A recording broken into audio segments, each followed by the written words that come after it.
Islam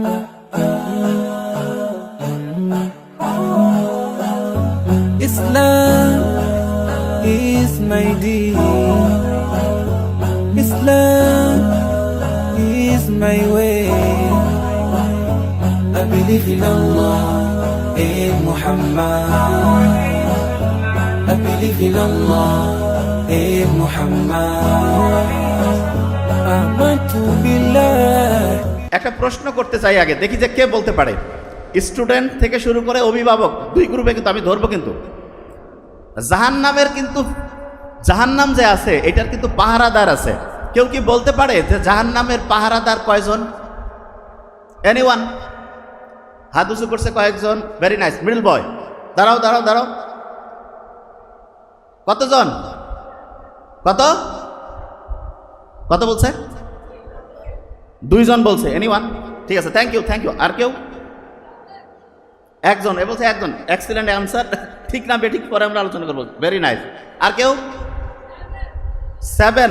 কে বলছে 7? ও হ্যাঁ, কোনো সমস্যা নেই। এনিওয়ান? জাহান্নামের পাহারাদার ওই যে লাস্ট বেঞ্চ। হ্যাঁ ধরবো কিন্তু। জাহান্নামের পাহারাদার কয়জন? 19 জন। কতজন? 20-এর 1 কম 19। কয়জন? 19 হচ্ছে জাহান্নামের পাহারাদারের সংখ্যা হচ্ছে 19 জন। আজকে আমরা যা কিছু পড়বো, যা কিছু আলোচনা করব, দুইটা সংখ্যা নিয়ে সব খেলা। দুইটা। একটা হচ্ছে 19। কত? 19। আর কোনো নড়াচড়া করা যাবে না। বেশিক্ষণ টাইম নাই কিন্তু, কয়েক মিনিট বলবো। যা বলবো প্রত্যেকের কাছ থেকে কিন্তু ধরবো। নোবেল কিন্তু অনেক ইম্পর্টেন্ট কথা বলছে, কিন্তু সে ধরতে পারে নাই। যেহেতু আমাকে বোধহয় টাইম বেশি দেওয়ার জন্য সে তাড়াহুড়া করে বলছে, ওরটা সহ ধরবো কিন্তু। এই জন্য একদম প্রত্যেকে চুপচাপ। খোসর মোসর করলে আমি কিন্তু একসাথে 500-700 স্টুডেন্টকে, মানে এই যে ক্লাসরুমের মধ্যে কেউ কোনো কথা হবে না, খালি শিখবো আমরা একসাথে। ব্রেইনগুলো অ্যাক্টিভ হবো এবং ব্রেইনের ক্যাপাসিটি আমি নিশ্চিত করতে পারি যদি মাথার মধ্যে মেশিন লাগানো যায়। এখন ব্রেইনের যে অ্যাক্টিভিটি, প্রতি মিনিটে অ্যাক্টিভিটি আল্লাহর রহমতে ব্রেইনের বাড়বে। কেন? কারণ সবাই মেইন ফোকাস করতেছি একদম লাস্ট পর্যন্ত। প্রত্যেকে বলছি কোনো কথা নাই, বাচ্চা কাচ্চা আছে চুপচাপ, কোনো কিছু করা যাবে না। একদম পুরা ফোকাসটা থাকবে কি কি বলছি। অনেকগুলো হিসাব কিতাব করব এবং দুইটা গ্রুপ। প্রথম গ্রুপ অবশ্য অভিভাবকরা জিতে আছে, সমস্যা নাই, স্টুডেন্টরাও পারবে, আমরা দেখবো ইনশাল্লাহ। প্রথম প্রশ্নটা ছিল জাহান্নামের পাহারাদার কতজন? বলতে হবে। স্টুডেন্ট ভালো করে উত্তর দিলে তাদের পয়েন্ট আমরা যোগ করে দিব। হ্যাঁ, এটা যেহেতু ওদের বয়স কম, তাহলে অভিভাবকরা উত্তর দিছে 1। স্টুডেন্টদের এবার আমি আবার শুনি, জাহান্নামের পাহারাদার কতজন? Very nice. আচ্ছা, জাহান্নামের যে পাহারাদাররা আছে, তুমি মনে করো তোমাকে ঠেলে হেসড়ে জাহান্নামের কাছে নিয়ে গেছে। শোনো, মন দিয়ে শোনো। চাইলেই যে সে তোমাকে ঢুকাইতে পারবে তা না। যেভাবে আপনি কি করছেন, ঢুকাইতে পারবে না। হ্যাঁ, তোমার কাছে একটা জাহান্নামের পাহারাদার মনে করো তোমাকে ঢুকাইতে যাচ্ছে। তোমার কাছে এমন একটা জিনিস আছে যেটা শুনলে পরে সে তোমাকে আর ঢুকাবে না। যেভাবে আপনি কি কন, জাহান্নামে আমার ঢুকার জায়গা, ওইখানে আমাকে ঢুকাইতে চাইলেও সে ঢুকাইতে পারবে না। কি জিনিস আছে তুমি কি জানো? কোরআন শরীফে প্রত্যেকটা সূরার আগে একটা জিনিস দিয়ে শুরু হয়, সেটার নাম কি? বিসমিল্লাহির রহমানির রহিম। কি নাম? বিসমিল্লাহির রহমানির রহিম। Very nice. বিসমিল্লাহির রহমানির রহিমে বর্ণ আছে, হরফ আছে 19টা। কয়টা? 19টা। এই 19 ওই 19কে কাটাকাটি করে দেয়, তখন আর জাহান্নামে যাওয়ার চিন্তা করতে হবে না। ক্লিয়ার? বুঝো নাই? জীবনে যে কাজটা করবা সেই কাজটা যদি বিসমিল্লাহ বলে করতে পারো, কি বলে? বিসমিল্লাহ বলে করতে পারো, যে বিসমিল্লাহির রহমানির রহিম কোনটা কাজ করে আমরা আবিষ্কার করব, তাহলে আর তোমাকে জাহান্নামে যাইতে হবে না। জাহান্নামে যদি না যাও, কোন জায়গায় যাবা?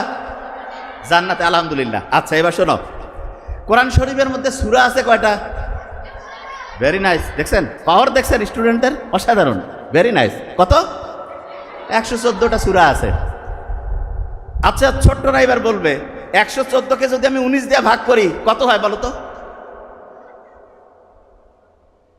114কে 19 দিয়ে ভাগ করলে 6। কত হয়? এই যে ইউটিউব ওনারা কিন্তু জিতে গেছে এবার। কত হয়? 6। কত? 6। খেয়াল থাকবে তো? 6। আচ্ছা,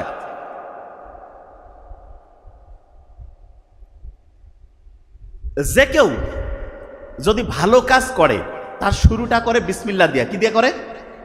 বিসমিল্লাহ দিয়ে করে। শুরুটা হচ্ছে বিসমিল্লাহ দিয়া। আচ্ছা, তোমরা কি ধরো যে আমার বয়সের একজন আমার পাশে আছে, এই এই বছর বছর শুনতে হবে। আমার বয়সের পাশে একজন আছে, সে এদিক না, সবাই দেখবে, সে আসছে, খুব মন দিতে হবে, কারণ একটা নিউরনের সাথে একটা নিউরন খোঁচর মোচর করলে আরেকটা খোঁচর মোচর করবে, বুঝা গেছে? সবাই মন দিলে ব্রেন সবার একসাথে চলে আসবে। ব্রেনের ক্যাপাসিটি যত ফোকাস দিব ব্রেনের শক্তি বাড়বে। তার শক্তি বাড়াইতে চাই না, এখানে আসার পরে কি দুর্বল হইতে চাই না শক্তিশালী? এই এই যে মোবাইল, এই একদম একদম আমি বলছি না, আমি দেখতেছি, একদম কোনো কথা নেই। তাহলে ব্রেনটা শক্তিশালী করতে চাই তো, আচ্ছা শক্তিশালী যদি করতে চাই তাহলে যেই কাজগুলো করতে বলবো এখন সেটা দিয়ে শুরু হবে। আমার বয়সের একজন আমার কাছে আসছে, এসে তার ছোট্ট একটা ছিদ্র, একটা ছোট্ট হচ্ছে ক্ষত হাতের মধ্যে হয়েছে, আঙুলের মধ্যে, খুব দামি গল্প। তা সেই ক্ষতটা দেখে মনে হচ্ছে যে ঠিক হবে কি হবে না, বলা হলো যে ভাইয়া তুমি এইখান থেকে অন্য জায়গায় যাও। অন্য ডাক্তারের কাছে গেছে, কোথায় যাব? সার্জারির ডাক্তারের কাছে যেতে হবে। শোনো আগে, সার্জারির ডাক্তারের কাছে কখন গেছে, যাওয়ার পরে বলছে আপনার যে হাতের মধ্যে যে ছোট্ট একটা ক্ষত, এইটা কিন্তু আস্তে আস্তে আঙ্গুলটাকে পচায় ফেলতে পারে। বলেন কি বলেন আপনি? যে হ্যাঁ। বলছে তাহলে বাঁচার বুদ্ধি কি, যে আপনার আঙ্গুলটা কেটে ফেলতে হবে। তার আঙ্গুলটা কেটে ফেললো। আঙ্গুল কেটে ফেলার পরে সে ব্যান্ডেজ ট্যান্ডেজ করে বাসায় আসছে, চিন্তা করতেছে কয়েকদিনের মধ্যে সুস্থ হয়ে যাব। 15 দিন 1 মাস পরে দেখা যায় তার হাতে আরও ব্যথা। আরও ডক্টরের কাছে গেল, ডক্টর পরীক্ষা নিরীক্ষা করে বলতেছে আপনার জন্য ভয়ের খবর আছে। কি কারণ? আপনার এখন আঙ্গুল না, কবজি পর্যন্ত কেটে ফেলতে হবে। মারাত্মক ব্যাপার। কবজি পর্যন্ত, যে বাঁচতে চাইলে কবজি পর্যন্ত কাটা লাগবে, কবজি পর্যন্ত কেটে ফেলছে। কেটে ফেলার পরে আবার ব্যান্ডেজ করে বাসায় আসছে, কয়েকদিন পরে আবার হাতে ব্যথা। ডক্টর বলতেছে আমি পারতেছি না, আপনি আরও বড় জায়গায় যান। বড় প্রফেসরের কাছে গেছে, যাওয়ার পরে বলতেছে আপনার হাতের এইটুক পর্যন্ত কেটে ফেলতে হবে। এইটুক পর্যন্ত কাটার পরে ওই প্রফেসর বলতেছে আমি তো জীবনে বহু রুগী দেখছি, কিন্তু এই রকম হাতে ক্ষত নিয়ে কোনো রুগীর দেখি নাই, যে আস্তে আস্তে একটা ছোট্ট আঙ্গুল, তারপরে হাতের কবজি, এরপরে হচ্ছে এই যে কোনোই পর্যন্ত কাটা লাগে, এরকম দেখি নাই। তা বলছে দেখেন আপনি জীবনে কোনো কিছু করছেন কি না, একটু আপনি ভালোভাবে হচ্ছে কোনো ভালো মানুষের কাছে যান, যে দেখেন যে আপনার জীবনে আরও কোনো ব্যাপার আছে কিনা। তো ওই লোকটা অনেক খোঁজাখুঁজি করে খুব জ্ঞানী সৎ একজন মানুষের কাছে গেছে, যে বলতেছে যে আমার এই অবস্থা হয়েছে। তা বলছে ওই লোকটা খুব আধ্যাত্মিক টাইপের মানুষ, তো উনি হচ্ছে চোখ বন্ধ করে কিছুক্ষণ কি ভাবনা চিন্তা করলো, তারপরে বলল যে তুমি কি তোমার এই হাত দিয়ে কাউকে কোনো কিছু ঠকিয়েছো, কারোর সাথে কি কোনো খারাপ কিছু করছো, অন্যায় করছো? বলছে যে কি করে, তারপরে সে কাঁদতে শুরু করছে। ওই তরুণ বালকটা, সে তখন বলতেছে যে কয়েক মাস আগে সে রাস্তা দিয়ে যাচ্ছিল, তার সাথে তার আরও 2-1 বন্ধু ছিল, তাদেরকে সাথে নিয়ে সে একটা লোক সারাদিন একটা ইনকাম করে মাছ নিয়ে আসতেছিল। সে তাদেরকে ধমক দিয়ে বলছে ওই মাছ তুই নদীতে পাইছিস, নদী হচ্ছে আমাদের, আমরা ওইটার ইজারাদার। তাকে থাপ্পড় মেরে হাত দিয়ে তার যে পাত্র ছিল সেইখান থেকে মাছটা নিয়ে সে চলে আসছে। তখন বলছে যে তুমি যে অপরাধটা করছো সেইটার জন্য যার সাথে এটা করছো তার কাছে যে মাপ চাও। এই তারপরে সে কান্নাকাটি করে ওই লোকের কাছে গেছে, যে বলছে ভাই আমাকে যদি মাফ করে না দাও তাহলে আমার তো কবজি পর্যন্ত কোনোই পর্যন্ত গেছে, আমার গোটাল শরীরে ধ্বংস হয়ে মরে যাব। ওই লোকটা বলছে ঠিক আছে যা হয়েছে তোমাকে মাফ করে দিলাম। এর কিছুদিন পরে তার পরীক্ষা নিরীক্ষা হইল, দেখা গেল তার হাতের যে সমস্যাটা ছিল সেটা থেকে সে দূর হয়েছে। আচ্ছা এটা থেকে আমরা কি বুঝলাম? অন্যের কি উপকার করব না ক্ষতি করব? ক্ষতি করলে আস্তে আস্তে আঙ্গুল, তারপরে হাতের কবজি, তারপরে দেখা যেতে পারে কোনোই শরীরটাই শেষ হয়ে যেতে পারে না, পারে কি না? আচ্ছা এখানে একটা জিনিস বলি, আপনি যখন আপনার সন্তানকে যে কোনো জিনিস বলবেন তাকে এক্সাম্পল দিয়ে বলবেন। আল্লাহ যে কোরআন নাজিল করছে এক্সাম্পল দিয়েছে, এবং কোরআনের সবচেয়ে শ্রেষ্ঠ এক্সাম্পল হচ্ছে মুহাম্মদ সাল্লাল্লাহু আলাইহি ওয়াসাল্লাম। মুহাম্মদ সাল্লাল্লাহু আলাইহি ওয়াসাল্লামের জীবনটা কিন্তু হচ্ছে কোরআনের এক্সাম্পল। আপনি যখন আপনার সন্তানকে কিছু শেখাবেন সেটার প্রথম এক্সাম্পল হচ্ছে আপনি। তার মানে আপনারা যে মা বাবা আছেন ওনারাই হচ্ছেন আপনার সন্তানের জন্য প্রথম এক্সাম্পল। আপনি যেটা করেন আপনার সন্তান অটোমেটিক সেটাকে কপি করে, আপনি এটা বিশ্বাস করেন না, কপি করে। কীরকম কপি করে সেটা আমি একটা এক্সাম্পল দিই, তাহলে আপনি বুঝতে পারবেন। আচ্ছা এখানে দেখেন তো, একটু দেখেন, কিছু মা বাবা আছে না, শুনতে হবে প্রত্যেকেই, কিছু মা বাবা আছে না যে বাড়ির আশেপাশে যে কোনো কাউকে যদি দেখে যে একটু দুরবস্থায় আছে, একটু কষ্টে আছে, তাইলে হেল্প করে। আচ্ছা আশেপাশে কেউ বিপদে আছে এইরকম কাউকে দেখলে হেল্প করে, এইরকম অভিভাবক কে কে আছে? হাত উঁচু করেন তো। আচ্ছা, আপনারা হাত উঁচু যারা করলেন না তারা কি আশেপাশে কাউকে হেল্প করেন না? যারা হাত উঁচু করেন নাই তারা দুইটা গ্রুপ। একটা হচ্ছে ঠিকভাবে আমার কথাটা বুঝতে পারেন নাই, মন দিয়ে একটু শুনতে হবে কি বলছি, নাহলে আমরা কথার মধ্যে ঢুকতে পারবো না। আমি আবার জিজ্ঞেস করছি, এবার কিন্তু যে আমি জিজ্ঞেস করবো কিন্তু, এবং আমি ধরবো যে আপনি আসলে উত্তরটা দিলেন না কেন। যারা যারা আপনারা আশেপাশে কোনো একটা বিপদ দেখেন, কোনো একটা পরিস্থিতিতে কাউকে উপকারের সুযোগ আসছে, উপকার করেন কি করেন না? যারা যারা করেন হাত উঁচু করেন। Very nice. একটু ধরেন না, হাতটা ধরেন, একটা ব্যাপার আছে। ও সো নাইস। আচ্ছা, এবার নামান। আপনাদের একটা ভালো খবর দেই, সারা পৃথিবীতে এখন সবচাইতে বেশি প্রবলেম যেটা নিয়ে তৈরি হচ্ছে সেটা হচ্ছে স্ট্রেস, টেনশন। স্ট্রেস, টেনশন, এইটার কারণে মৃত্যুর ঝুঁকিটা 30% পর্যন্ত বাড়ে। কত পার্সেন্ট? 30%। কত? 30%। এবার আরেকবার প্রশ্নটা ধরি, জাহান্নামের পাহারাদার কতজন? Very fine. কোরআনে সূরা কয়টা? ওই যে পাহারাদার যে জাহান্নামে আছে সে যাতে তোমাকে নিতে না পারে এটার জন্য একটা সূরা কোরআনের একটা 19টা হরফ আছে। কি নাম ওইটার? বিসমিল্লাহ। তো বুঝে গেছে, আলহামদুলিল্লাহ, বিসমিল্লাহ বুঝে গেছে না? আচ্ছা, তাহলে তুমি বলো তো, যে কোনো কাজ করার সময় যদি তুমি বিসমিল্লাহ বলে বলো, আর যখনই জাহান্নামের পাহারাদার তোমাকে ঢুকাইতে যাবে তুমি যা কইতে পারবে না যে আমি তো সবসময় 19 কইতাম, তুমিও 19, কেন আমাকে ঢুকাবা? এটা বলা যাবে কি না? একে পার্টির লোক তখন তো ঢুকাবে না যে না ঠিক আছে এরা থাক, ঠিক না? আচ্ছা, যে জায়গায় ছিলাম, স্ট্রেসের কারণে মানুষের যে টেনশন, এইটা থেকে মৃত্যুর সম্ভাবনা 30%। কিন্তু দুইটা মাত্র কাজ আছে, যেই দুইটা কাজ কেউ যদি রেগুলার করে তাহলে তার মৃত্যুর ঝুঁকি 30% থেকে কমতে কমতে কমতে কমতে 0% হয়ে যায়। কত পার্সেন্ট? 0।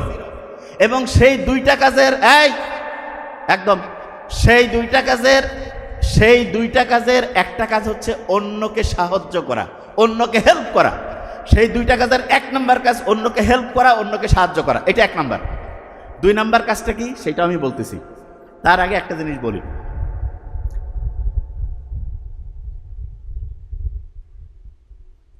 এই যে এই বিল্ডিংয়ের নিচেই যদি আমি যাই, যাওয়ার পরে আশেপাশে মাটি, তারপরে বালু, পাথর, এগুলা পাবো না?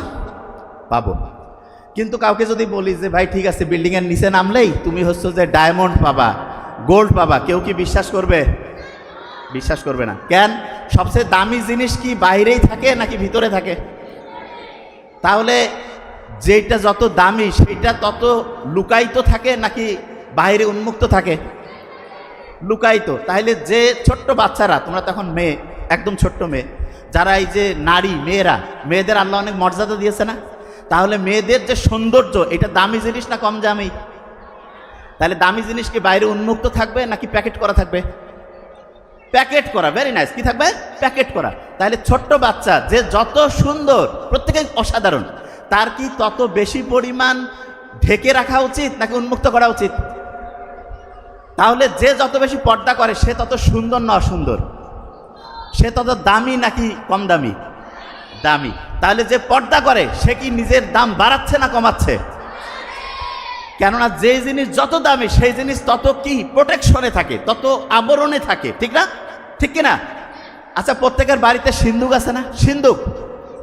সিন্দুকের মধ্যে কি কেউ হচ্ছে মার্বেল, তারপরে হচ্ছে এই যে ছোট্ট 5-10 টাকার কাপ পিরিচ রাখে নাকি স্বর্ণের টুকরা দামি জিনিস রাখে? কোনটা? স্বর্ণের টুকরা দামি জিনিস রাখে। তাহলে যারা ছোট্ট মেয়ে, ছোট্ট মামনি যারা আছে, এরা আমাদের সারা জীবনের সবচেয়ে দামি জিনিস না? সবচেয়ে দামি জিনিস। তাহলে এদেরকে কি আমাদের প্রোটেকশন দিয়ে রাখা উচিত না? এদেরকে আমাদের কাভারিং করা উচিত না? এই কাভারিংটা হচ্ছে পর্দা। এই কাভারিংটা কি? তাহলে আল্লাহ যে পর্দার ব্যবস্থা করছে এটা মেয়েদের করছে না? বেশি ছেলেদেরও পর্দা আছে, কিন্তু মেয়েদের পর্দাটা তুলনামূলক বেশি জরুরি, ছেলেদেরও আছে। তাহলে এই পর্দাটা যে আল্লাহ মেয়েদের দিয়েছে, এতে কি মেয়েদের দাম বাড়িয়েছে না কমিয়েছে? তাহলে পর্দা করলে মেয়েদের মর্যাদা বাড়ে না কমে? যত বেশি পর্দা তত বেশি মর্যাদা। বলি, যত বেশি পর্দা তত বেশি মর্যাদা, তত বেশি কি মর্যাদা। আচ্ছা, এবার শোনো একটা ইন্টারেস্টিং জিনিস। যে জায়গা থেকে বের হয়েছিলাম, বিসমিল্লাহ বলে কোন কাজটা করা যায়? যে জায়গায় ছিলাম, জাহান্নামের পাহারাদার 19, বিসমিল্লাহ বলে কোন জিনিসটা করা যায় সেটা আগে শোনো। একটা জিনিস যেটা মানুষ জানলে তোমার মর্যাদা বাড়বে, কোনো কারণে তোমার কোনো অসম্মান হবে না, সেই কাজটা তুমি বিসমিল্লাহ বলে করতে পারবা। সেই কাজটা কি বলে করবা? বিসমিল্লাহ। আচ্ছা, একজনের পকেট থেকে তুমি না বলে 100 টাকা বের করে নিলা, এটা যদি সবাই জানে, ভালো না খারাপ? এটাকে বিসমিল্লাহ বলে কওয়া যাবে? তাইলে তুমি কি ওই কাজটা করবা? আচ্ছা, একজন হচ্ছে যে চুপ করে বাড়ি থেকে একটা জিনিস নিয়ে চলে আসলা, এটা কি জানলে ভালো হবে না খারাপ হবে? তাইলে এটা কি বিসমিল্লাহ বলে করা যাবে? আচ্ছা, তুমি রাস্তা দিয়ে যাচ্ছ, একজন অন্ধ, সে দেখতেছে না, তাকে তুমি হচ্ছে একটু হাতটা ধরে রাস্তাটা পার করাই দিলা, এইটা জানলে তোমার বাড়িতে মানুষ খুশি হবে না কষ্ট পাবে? কি হবে? এটা কি বলে করবা? বিসমিল্লাহ। কি বলে করবা? তোমার মা মনে করো একটু কাজ করতেছে প্রচুর, তুমি যে তাকে একটু কাজে হেল্প করলা, এতে কি তোমার আব্বা আসার পরে তোমার আম্মা যখন বললো যে আমার ছেলে বা মেয়ে আমাকে কাজে হেল্প করছে, এতে কি খুশি হবে নাকি রাগ করবে? তাহলে এটা কি বলে করবা? বিসমিল্লাহ। তুমি পড়তেছো, পড়ার সময় তোমার মা এসে দেখলো তুমি পড়তেছো, তোমাকে সে একটু হচ্ছে খাবার দাবার দিল, এইটা কি ভালো কাজ হইল না খারাপ কাজ? তাহলে এটা কি বলে করবা? তাইলে যেই কাজটা শুনলে পরে মর্যাদা বাড়ে, যেই কাজটার কারণে নিজের সম্মান উপরে উঠে, সেই কাজটা কি দিয়ে শুরু করব? সেটা কি দিয়ে করব? বিসমিল্লাহ। আচ্ছা, বিসমিল্লাহ দিয়ে যদি করি, দেখো কত লাভ, আল্লাহ কি বলছেন শোনো। আচ্ছা, তোমরা নামাজ যে পড়ো, নামাজ প্রত্যেক রাকাতে সূরা ফাতিহা পড়ো না? সূরা ফাতিহা। আচ্ছা বলো তো আমাকে, সূরা ফাতিহার কয়টা আয়াত আছে? Very nice. কয়টা? 7টা। একটা হিসাব দেই, শুনলে অবাক হবা। আচ্ছা, ছোট্ট বাচ্চারা যারা আছো, 1 বছর থেকে নামাজ পড়তেছো, গড়পড়তা কারা কারা হাদিসে করো তো? 1 বছর থেকে নামাজ পড়তেছো, 1 বছরের বেশি হলে হবে 1 বছর। আচ্ছা আচ্ছা, বড় মানুষ যারা আছে তারা 1 বছর থেকে নামাজ, তার বেশি বললে কোনো সমস্যা নেই, হাদিসে করে 1 বছর বা তার বেশি নামাজ পড়তেছে, হাদিসে করা যাবে 1 বছর বা তার বেশি নামাজ। আচ্ছা, একটা ইন্টারেস্টিং জিনিস বলি, আপনি যারা 1 বছর নামাজ পড়ছেন, প্রায় 10,000 বার সূরা ফাতিহা আল্লাহর রহমতে পড়ে ফেলছেন। 10,000 বার। কাউকে যদি আমি বলি এই 10,000 বার সূরা ফাতিহা পড়ো, কিন্তু কবে না, এটা কি সম্ভব? কিন্তু জাস্ট প্রত্যেক দিন প্রায় 30 রাকাতের মতো আমরা নামাজ পড়ি। ফজরে 4, জোহরে ধরলাম 10, আসরে 4, মাগরিবে ধরলাম 7 বা 5, এশায় ধরলাম 9, গড়পড়তা প্রায় 30 রাকাত। 1 মাসে 900 রাকাত, 1 বছরে 10,800, আরো কয়েকশো বাদ দিলাম, 10,000 বার সূরা ফাতিহা আমরা পড়ছি। লাভটা কি হয়েছে? বিজ্ঞানীরা দেখছে সূরা ফাতিহা যে শুরু হয় আলহামদুলিল্লাহ দিয়া, শুকরিয়া আদায় করা। বিজ্ঞানীরা বলতেছে প্রত্যেক দিন সকালে উঠে তুমি যদি শুকরিয়া আদায় করো, এই যে চশমা, শুকরিয়া আদায় করো যে হ্যাঁ আমি ভালো আছি, তখন আমাদের শরীরের মাথা থেকে শুরু করে প্রত্যেকটা অংশ অ্যাক্টিভ হয়ে যায়, খুশি হয়ে যায়। যেমন আমি যদি বলি এই ছেলেটার খুব অসাধারণ ব্রেন, এই ছেলেটা অসাধারণ কিছু করবে, মনটা চাঙ্গা হয়ে যায় না? এইরকম যখনই আমি আল্লাহর কাছে শুকরিয়া আদায় করি, আমার শরীরের মাথা থেকে শুরু করে প্রত্যেকটা অংশ অ্যাক্টিভ হয়ে যায়, খুশি হয়ে যায়। এবং এরা যখন খুশি হয়ে যাবে, যে কেউ খুশি অবস্থায় বেশি কাজ করে না কম কাজ করে? এই দেখো কত এনার্জি, বেশি কাজ না কম কাজ? তাইলে আমাদের মাথা থেকে পা পর্যন্ত সবগুলো জিনিসকে যদি আমি খুশি করতে চাই, আমাকে আলহামদুলিল্লাহ বলতে হবে। কি বলতে হবে? তা আলহামদুলিল্লাহ তো এমনিতে বলতে মন চায় না, এই জন্য আল্লাহ নামাজের মধ্যে প্যাকেট করে দিয়ে দিছে। প্রত্যেক নামাজে আমরা সূরা ফাতিহা পড়ি, আলহামদুলিল্লাহি রাব্বিল আলামিন দিয়ে শুরু করি। আল্লাহর কাছে হচ্ছে শুকরিয়া আদায় করলাম, আমাদের শরীরের যত অঙ্গ প্রত্যঙ্গ আছে এরা খুশি হয়ে গেল যে আমরা ভালো কাজ করতেছি, তখন কাজের গতি আরও বেড়ে গেল। আচ্ছা, পরীক্ষায় যখন রেজাল্ট দেয়, অনেক স্টুডেন্টের রেজাল্ট দেখা যায় একটু নাম্বার কম বেশি হয়েছে। খুব ইম্পর্টেন্ট ঘটনা, একটা স্টুডেন্ট 100-র মধ্যে পেয়েছে 40, আর একটা স্টুডেন্ট 40 পেয়েছে। 2 স্টুডেন্টের অভিভাবক, প্রথম স্টুডেন্টের যে অভিভাবক সে বলতেছে তোর দ্বারা কিছু হবে না, রেজাল্ট করি, পড়াশোনা করি, লাভ নাই। আরেকটা যে 40 পাওয়া স্টুডেন্ট, তার মা বাবা তাকে পাশে বসিয়েছে যে বাবা তুমি তো অনেক ভালো করছো, 40 পাইছো, এরকম করে পড়লে আস্তে আস্তে 50, 60, 70, 80 পাবা। 3 মাস পরে যখন পরের পরীক্ষা হয়েছে, যে স্টুডেন্টের মা বাবা তাকে পাশে বসিয়ে বলছে তুমি 40 পাইছো, আস্তে আস্তে তোমার হচ্ছে রেজাল্ট আরো ভালো করতে পারবা, পরের টার্মে দেখা গেছে সে সবার মধ্যে ফার্স্ট হয়ে গেছে। এটা কেন হইল? কারণ তার ওই বাচ্চাটা সাহস পাইছে যে না, আমার বাবা মা বলতেছে আমি ভালো করতেছি, তখন তার ব্রেইনও খুশি হয়ে গেল এবং সে পরিশ্রম করে পরের রেজাল্টটা অসাধারণ করলো। তাহলে অভিভাবক যারা আছে, সন্তানের রেজাল্ট যেরকমই হোক, প্রত্যেক অভিভাবকের প্রথম এবং প্রধান দায়িত্ব সন্তানের রেজাল্ট যেরকমই হোক তাকে পাশে বসিয়ে উৎসাহিত করা। কি করা? অনেকে বিশ্বাস করতেছে না, কয় যে না নাম্বার কম পেলে উৎসাহ দেওয়া যাবে না। আচ্ছা, অভিভাবকদের আমি একটা জিনিস বলি, আপনার সন্তানকে কি আপনি নাম্বার 1 বানাইতে চান কিনা? হাত উঁচু করেন তো, কারা কারা চান? প্রত্যেকেই চান না? আমরা চাই প্রত্যেকেই। আচ্ছা, ভেরি নাইস। শোনেন, এই যে আপনার সন্তানকে যদি আপনি নাম্বার 1 বানাতে চান, একটা আমি জিনিস বলি, তাহলে এখন আপনি নিজে বুঝবেন। আপনার বাসায় একজন সুস্থ আছে, একজন অসুস্থ। হেল্প কি সুস্থ লোকের বেশি দরকার না অসুস্থর? এটা কি কঠিন কাজ? কার দরকার? অসুস্থের। একজন নাম্বার পাইছে 80 আর একজন 40, পড়াশোনায় অসুস্থকে 40। এরা ভালো উত্তর দিচ্ছে, ভেরি নাইস। 40 হচ্ছে অসুস্থ, তাইলে সেবা শুশ্রূষা কি 80-র বেশি দরকার না 40-এর? কিন্তু আমরা অভিভাবকরা কি ঠিক আচরণ করি? এই যে স্টুডেন্ট বলতেছে নো, তার মানে দেখা যায় 80 পাইলে কয় খুশি আর 40 পাইলে বেজার। তাইলে আসলে কি অভিভাবক হিসাবে আমি আমার কাজটা ঠিক করতে পারছি? এই জন্য দেখেন, ইসলাম দেখেন কি অসাধারণ। ছোট্ট শিশু নাম্বার কম পাইছে, তাকে উৎসাহ কি কম দেওয়া উচিত না বেশি? আচ্ছা, একজন খুব স্বাস্থ্যবান আর একজন রোগাশোকা, কাকে বেশি পুষ্টিকর খাবার দিব? যে রোগাশোকা। তাহলে যে নাম্বার কম পাইছে তাকে কি বেশি উৎসাহ দিতে হবে না কম? হ্যাঁ, বেশি উৎসাহ দিতে হবে। বেশি উৎসাহ যদি দিতে চাই, তাহলে তাকে উৎসাহ দেওয়ার জন্য তাকে 1 নাম্বার বুদ্ধি হচ্ছে তার প্রশংসা করা। কি করা? প্রশংসা। কিরকম প্রশংসা? যে তুমি এই যে চেষ্টা করতেছো, 40 পাইছো, নাম্বার ব্যাপার না, তুমি চেষ্টা করতেছো, আমরা খুব খুশি হয়েছি। প্রত্যেক অভিভাবককে আজকে ওয়াদা করতে হবে জীবনে। দেখেন, আমাদের কাছে, আমাদের নাবিল একাডেমিতে বহুত প্রত্যেক দিন কয়েক হাজার করে হচ্ছে কাগজ আসে। তার মধ্যে আমরা কমন একগুলো কাগজ পাই, সেটা কি জানেন?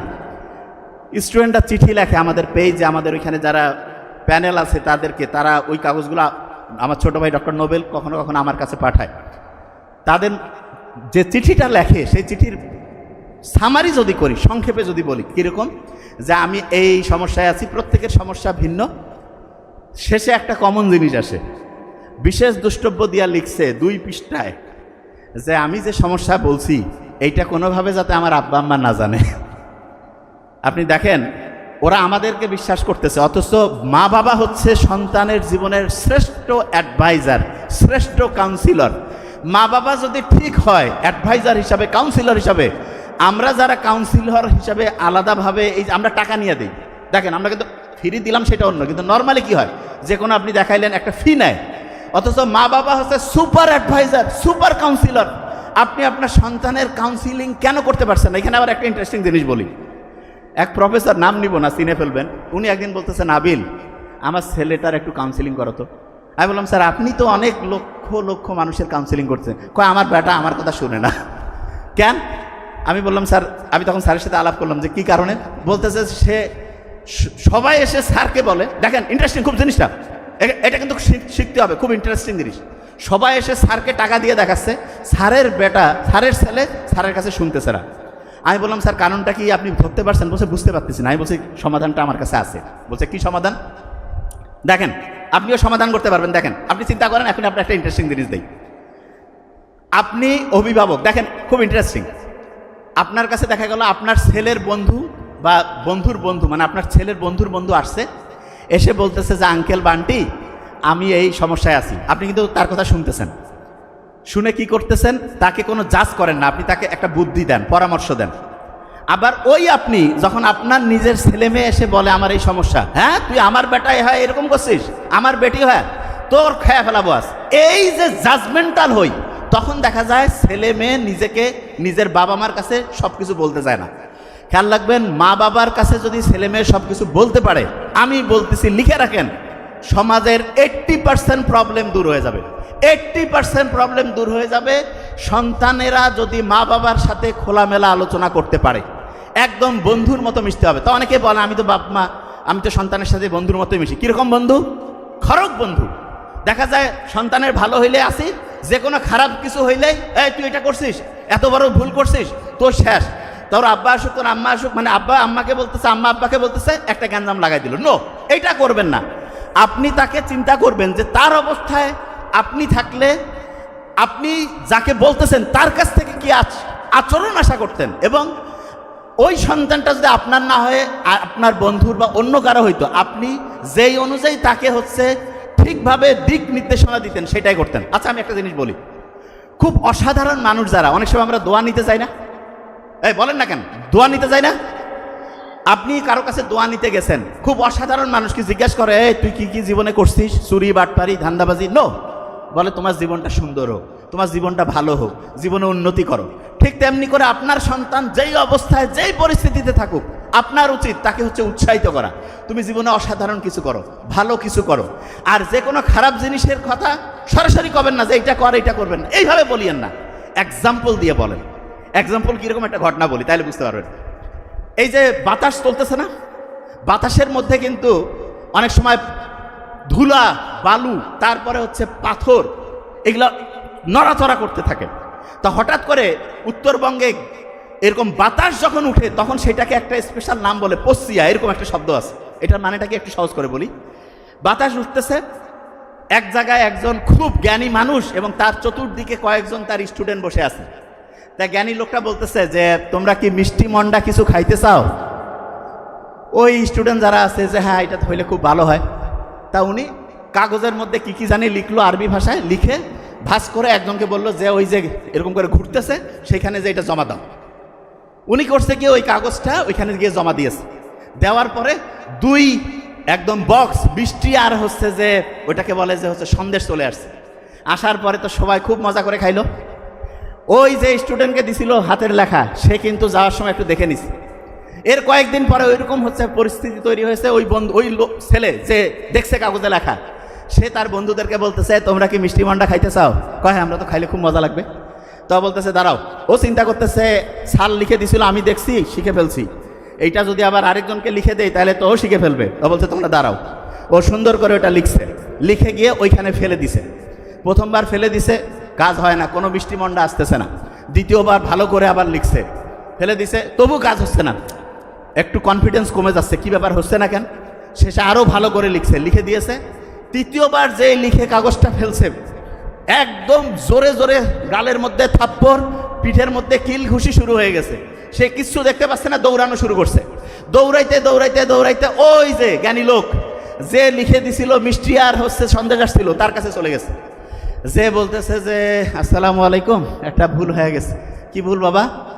বলছে যে আপনি তো সেই দিন আমরা বসেছিলাম, ওই বাতাস হচ্ছিল, ওই সময় একটা জিনিস লিখে দিলেন মিষ্টি আর হচ্ছে সন্দেশ আসছিল, তা ওই লেখাটা আমি লিখে মুখস্থ করে রাখছিলাম আপনার ওই জিনিসটা। আজকে ওই ঘটনা ঘটছে, ওইরকম হচ্ছে যে বাতাসের প্রবাহ এরকম ছিল, আমি ওইটা লিখে বন্ধুদেরকে বলতেছি মিষ্টি আর সন্দেশ নিয়ে আসতেছি, একবার দিলাম দুইবার দিলাম কাজ হয় না, তৃতীয়বার দেওয়ার পরে আমার গালের মধ্যে থাপ্পড়, পিছনে কিল ঘুষি মারা শুরু করছে। কারণ কি হুজুর বলেন? বলতেছে শোনো, ওই দিন ওরা যে যাচ্ছিল জিনের বাহিনী, তারা হচ্ছে একটা বিয়ের প্রোগ্রামে, ওদের একটা ভালো প্রোগ্রামে যাচ্ছিল, এই জন্য বললাম আপনাদের শুভ হোক, আপনাদের দিনটা ভালো কাটুক, ওদের প্রশংসা করলাম, করে দিলাম। ওরা বৃষ্টি মানে একটা মিষ্টি এবং হচ্ছে সন্দেশ উপহার হিসাবে দিয়েছে। আর আজকে যে তুমি কাগজটা জমা দিয়েছো, ওই কাগজটার মধ্যে তুমি যা লিখছো, ওই দিন ওরা আজকের ওই দিনে ওরা হচ্ছে একজন ওদের খুব সম্মানিত লোক হচ্ছে মারা গিয়েছে, তাকে তারা জানাজা করতে যাচ্ছে। আর ওই সময় তুমি বলতেছো আপনাদের দিনটা খুব ভালো হোক। ওরা প্রচুর খেপে গেছে, ওদের একজন ভালো লোককে তুমি এরকম করছো, এই জন্য তোমাকে চত্থাপ্পড় শুরু করছে। এটা থেকে কি শেখা গেল? শেখা গেল একই জিনিস ভিন্ন সময় করা যাবে না। মানেটা কি? মানে হচ্ছে ছোট্ট বাচ্চা যারা আছো, তোমাদের ছোট্ট বয়সে তোমাদের একরকম কাজ, বড় যখন হবে তখন আরেক রকম। প্রত্যেকটার জন্য আলাদা আলাদা বয়স আল্লাহ সেট করেছেন। ছোট্ট বয়সে তোমাকে যেই কাজগুলো করলে তোমার ব্রেন ভালো হবে সেই কাজটা করতে হবে। বড় বয়সে যেটা একরকম, ছোট বয়সে আরেক রকম। কোন বয়সে কোনটা তোমার জন্য ভালো এইটা অভিভাবক তোমাকে দিবে। তুমি যদি ভুল বয়সে ভুল কাজ করতে যাও তাহলে চট থাপ্পড় আর কিল ঘুষি খাওয়া লাগবে। বুঝা গেছে?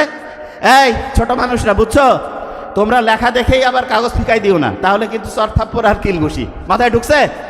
ক্লিয়ার? বুঝতে পারছো? আচ্ছা, ছোট স্টুডেন্টদের মধ্যে পড়তে মজা লাগে না? কার কার হাত উঁচু করো তো। পড়তে মজা লাগে না? Very nice. পড়তে মজা লাগে না? মজা লাগে না? Very nice. আছে তোমরা যারা যারা হাত উঁচু করছো, যারা হাত উঁচু করো নাই, প্রত্যেকে আমাদের দলের মধ্যে আসো। ভেরি নাইস, হাত নামাও। একটা ইন্টারেস্টিং জিনিস বলি, পড়তে কেন মজা লাগে না সেটা বলি। আমাদের ব্রেইনের মধ্যে আছে না ব্রেইনের মধ্যে একটা জিনিস তৈরি হলে মজা লাগে। যে ভাই আপনি কি করছেন? ব্রেইনের মধ্যে তৈরি হয়। হ্যাঁ, সব মজা ব্রেইনে। আচ্ছা, একটা লোক হঠাৎ করে অজ্ঞান হয়ে পড়ে গেল, তারপরে সে হাঁটতে পারছে না, চলতে পারছে না, হাত আছে পা আছে। কারণ কি জানো? হাত পা চলার জন্য ব্রেইনের যে সেন্টার আছে সেই সেন্টার অফ হয়ে গেছে, সেই সেন্টার কাজ করতেছে না। ঠিক তেমনি করে ব্রেইনে ভালো লাগার একটা সেন্টার আছে। ভালো লাগার কি আছে বলো? সেন্টার। এই সেন্টারটা যেই জিনিস দিয়া চলে তার একটা সুন্দর নাম আছে। আচ্ছা, করা ইংলিশ কি বলো তো? করা, ডু, ডু দিয়া নাম ডোপামিন। কিরাম বলো? ডোপামিন। ঠ্যাং আছে না? ঠ্যাং, ঠ্যাং মাঝখানে আছে ডোপামিন। কি নাম বলো? Very nice, dopamine. একসাথে বলবো, ডোপামিন। বলো ডোপামিন। এবার শুনো, খুব ইন্টারেস্টিং। ব্রেইনে ডোপামিন তৈরি হইলে ভালো লাগে। ডোপামিন তৈরি হইলে কি লাগে? ভালো। আচ্ছা, এবার একটা ইন্টারেস্টিং জিনিস বলি, শোনো একদম মন দিয়ে, কয়েক মিনিট বলবো, একটু মন দিয়ে। এই, ডোপামিন তৈরি হইলে ভালো লাগে না? এখন শোনো, তোমার বই যখন তুমি পড়ো, এই তোমার ভালো লাগার বুদ্ধি শিখাই দিচ্ছে কিভাবে ভালো লাগবে। বই পড়লে তোমার ব্রেইনে ডোপামিন তৈরি হয় 10 ইউনিট। কত? 10। মনে করো তুমি 10 টাকা পাইছো বই পড়লে, আর তুমি যদি বন্ধু বান্ধবের সাথে গল্প গুজব করতেছো, তোমার তৈরি হয় 20 ইউনিট। কত? আচ্ছা, একজন মনে করো একই কাজ করলে 10 টাকা পায়, একই কাজ করলে 20 টাকা। কোন কাজটা করতে চাবে? যেটা বেশি টাকা পাবে। তাহলে এখন বলো তো, তুমি যদি প্রথমে গল্প করো, তাহলে প্রথমে তো তোমার ব্রেন 20 টাকা করে পাইলো, তারপরে কি সে 10 টাকার কাজ তার আর ভালো লাগবে? ভালো লাগবে? ভালো লাগবে না। আচ্ছা, এবার বলো তো, না শব্দটার ইংরেজি কি? নোটা উল্টাইলে কি হয়? অন।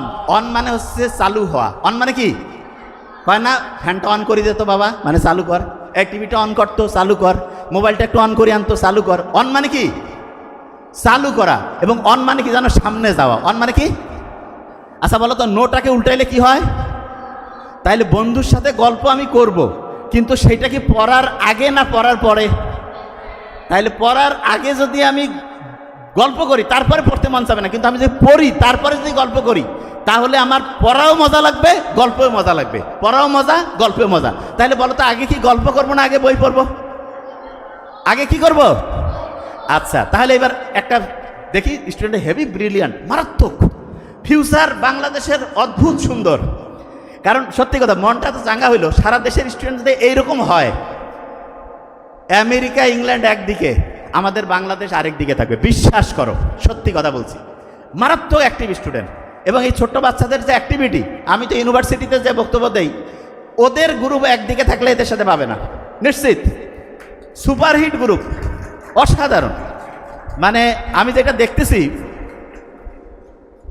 এই স্টুডেন্টরা, এদের যে অ্যাক্টিভিটি দেখো কি অসাধারণ। একটা জিনিস দেখো, পড়ার ক্ষেত্রে প্রথমে বন্ধুর সাথে গল্প করব নাকি আগে পড়বো? পড়বো, তারপরে।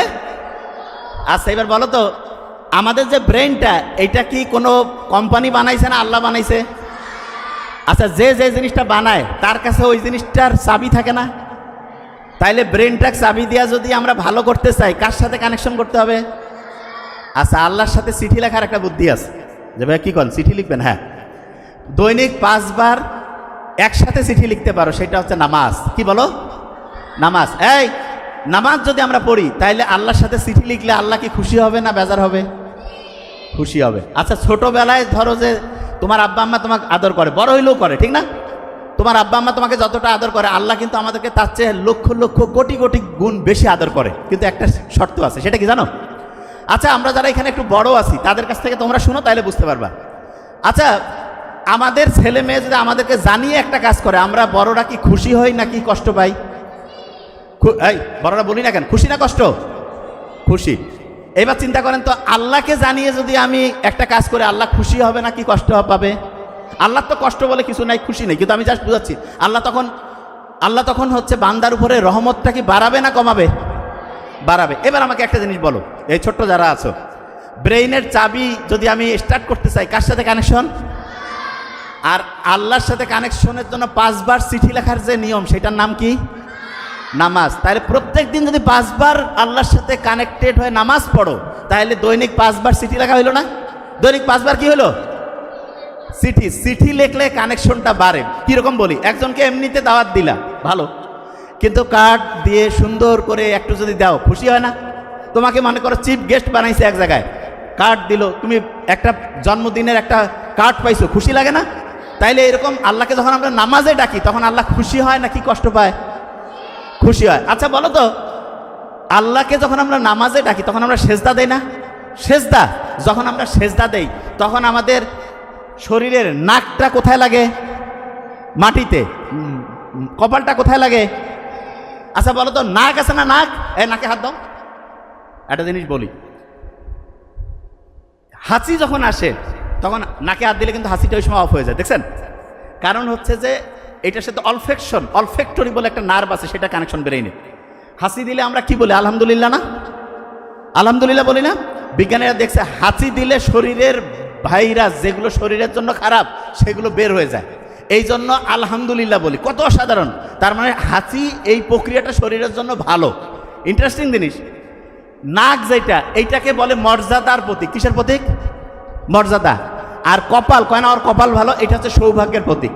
কেউ যদি মর্যাদা বাড়াইতে চায় আর যদি সৌভাগ্য বাড়াইতে চায় তাহলে নাক আর কপাল দিয়া প্রত্যেক দিন 5 বার আল্লাহর কাছে সেজদা দিতে হবে, আল্লাহর কাছে চাইতে হবে, মর্যাদাও বাড়বে, সৌভাগ্য উত্তর উত্তর উত্তর উত্তর বাড়তেই থাকবে।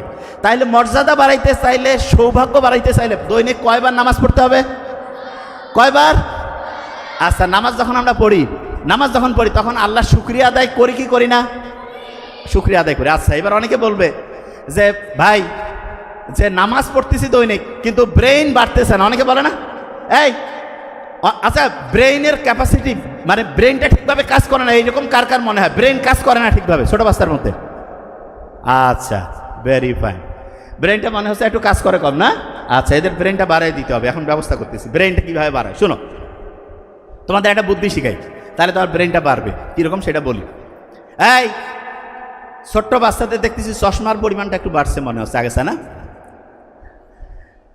এটা এর আগেও বলছে, আরেকবার একটু খেয়াল করাই দেই।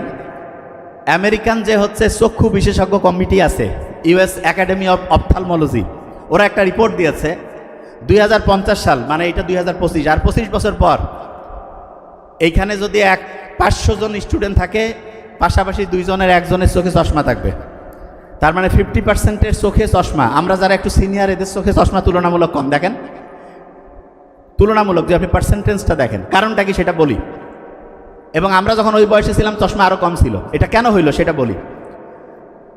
ছোট্ট শিশুদের চোখের যে ক্যাপাসিটি, এটার চোখের এই যে দেখার জন্য একটা পেশি আছে, তা সেইটা ঠিকভাবে কাজ করার জন্য সূর্যের আলো লাগে।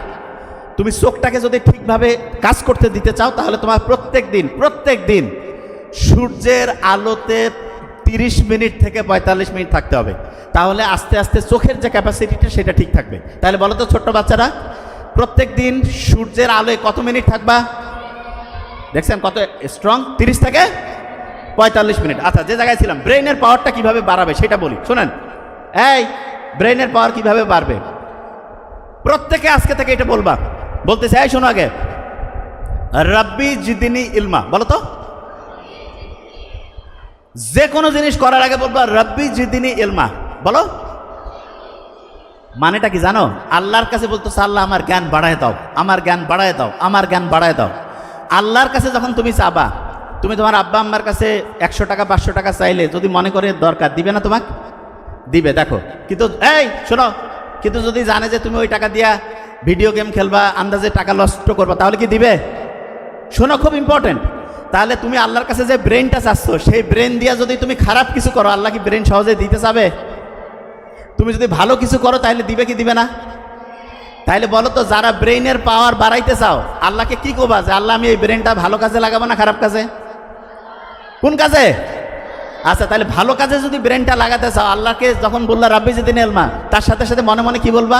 যে আল্লাহ আমি ভালো কাজ করতে চাই, এই জন্য আমার ব্রেন বাড়ায় দাও। মুখে মুখে বলো তো, আমি ভালো কাজ করতে চাই, এই জন্য আমার ব্রেন বাড়ায় দাও। আমি ভালো কাজ করতে চাই, এই জন্য আমার ব্রেন বাড়ায় দাও। আমি ভালো কাজ করতে চাই, আমার ব্রেন বাড়ায় দাও। প্রত্যেক দিন 5 ওয়াক্ত নামাজের পরে প্রত্যেক দিন রাব্বি জিদিনি ইলমা, রাব্বি জিদিনি ইলমা, রাব্বি জিদিনি ইলমা, এটা বলবা। প্রত্যেকে ওয়াদা করতেছ? হাত উঁচু করো তো, কি বলবা বলো তো? Very nice. Rabbi Rabbi very nice. শোনো, জ্ঞানটা কি ভালো কাজে লাগাবে না খারাপ?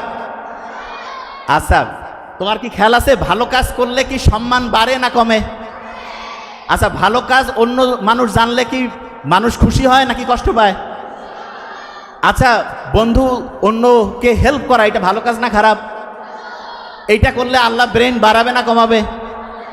আচ্ছা, তুমি মনে করো 500 টাকা নিছো, নেওয়ার পরে বই কিনে আনছো, পড়তেছো, তোমার আব্বা তোমাকে আরো টাকা বাড়াই দিবে না কমাই দিবে? তাহলে তুমি যে আল্লাহর জ্ঞান দিল সেটা দিয়ে ভালো কাজ করতেছো, আল্লাহ জ্ঞান বাড়াবে না কমাবে? বাড়াবে।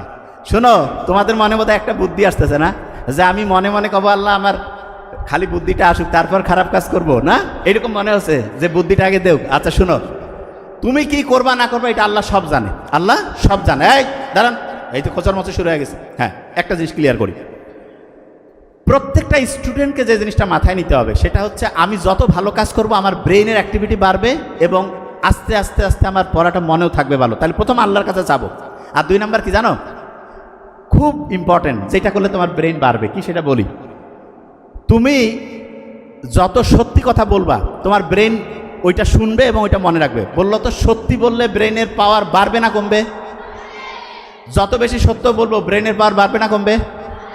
আর যদি মিথ্যা বলি, তাহলে এখন থেকে কি সত্যি বলবো না মিথ্যা বলবো? সত্যি বললে ব্রেনের পাওয়ার বাড়বে না কমবে?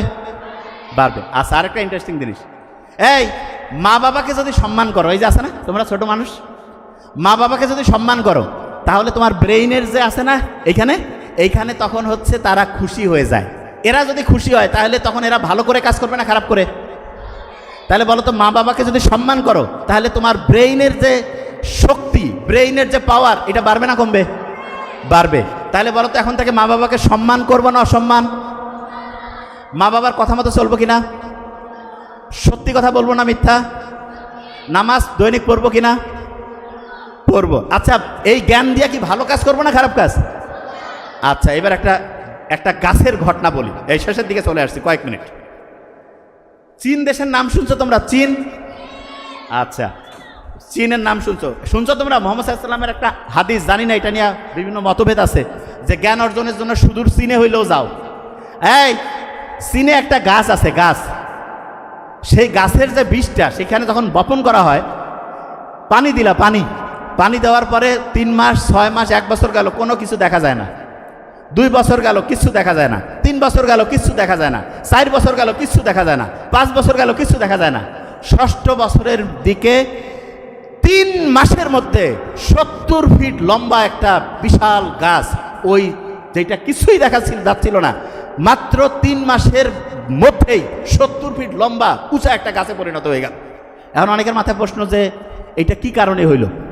ওই যে গাছটা যে বীজটা দিছিল, প্রথম দিনে হয় নাই, 1 বছরে হয় নাই, 2 বছরে, 3 বছরে, 4 বছরে।